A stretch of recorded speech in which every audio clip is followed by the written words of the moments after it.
కౌశిక్ రెడ్డిపై పగబట్టి సీఎం రేవంత్ రెడ్డి వ్యవహరిస్తున్నారని మాజీ మంత్రి హరీష్ రావు ఆరోపించారు.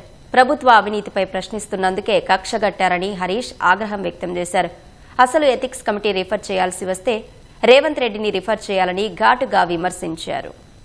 మా తమ్ముడు కౌశిక్ రెడ్డి గారి మీద ఎథిక్స్ కమిటీకి రెఫర్ చేస్తామని అంటే ఇది ప్రశ్నించే గొంతుల మీద దాడి. మొదటి నుంచి కూడా కౌశిక్ రెడ్డి గారు నిక్కచ్చిగా ఈ ప్రభుత్వ వైఫల్యాలను ప్రశ్నిస్తున్నాడు. కౌశిక్ రెడ్డి గారు గట్టిగా మాట్లాడుతున్నాడు గనక ఆయన మీద రేవంత్ రెడ్డి గారు పగబట్టినట్టు చేస్తున్నాడు. అంటే ఉద్దేశపూర్వకంగా కౌశిక్ రెడ్డి గారి మీద ఈ రోజు దాడి జరుగుతా ఉంది. ఈ దాడి కౌశిక్ రెడ్డి గారి మీద కాదు, ఈ దాడి ప్రశ్నించే గొంతుల మీద దాడి, ఈ దాడి ప్రజాస్వామ్యం మీద దాడి. ఇవాళ ఎథిక్స్ కమిటీకి రెఫర్ చేస్తున్నా అని ముఖ్యమంత్రి గారు మాట్లాడుతున్నారు.